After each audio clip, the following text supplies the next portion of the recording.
My name is Tim Seelig. I'm the artistic director of the San Francisco Gay Men's Chorus.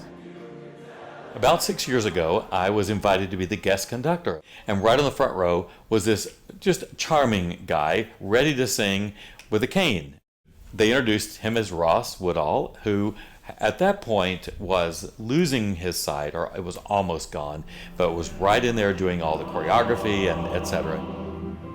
I guess I misjudged love between a father and his son.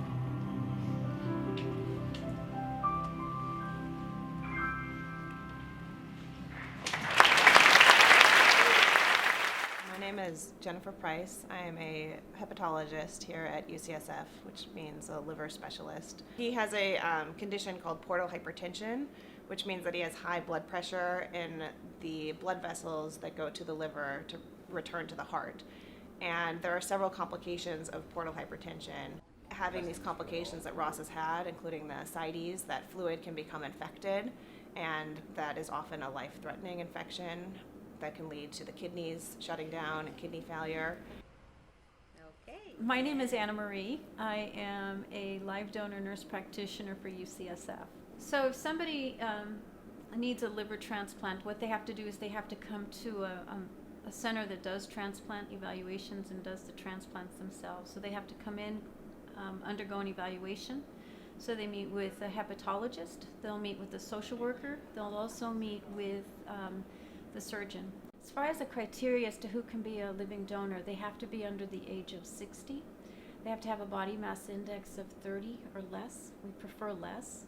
If they have a history of hypertension or they have diabetes, that too could disqualify them from being a potential donor.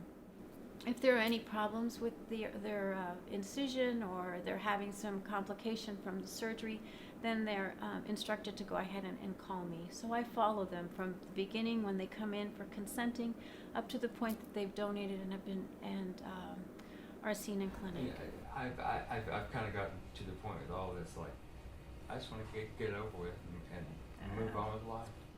It's overriding on a lot of things, basically, because I realize how many things that the transplant would do, not only further my life, but get rid of some of these side effects that are so horrific as far as I'm concerned. For patients to get a deceased donor transplant, their MELD score has to be very high. And they have to be, when their MELD score is that high, they're very, very sick. And so it's this balance of being very sick but not sick enough to be at the top of the list, and being so sick that you might actually become too sick for transplant. And that's where we are kind of with Ross. At one point he got very high because he got sick and he was in the hospital, and he almost got a liver, but it didn't work out.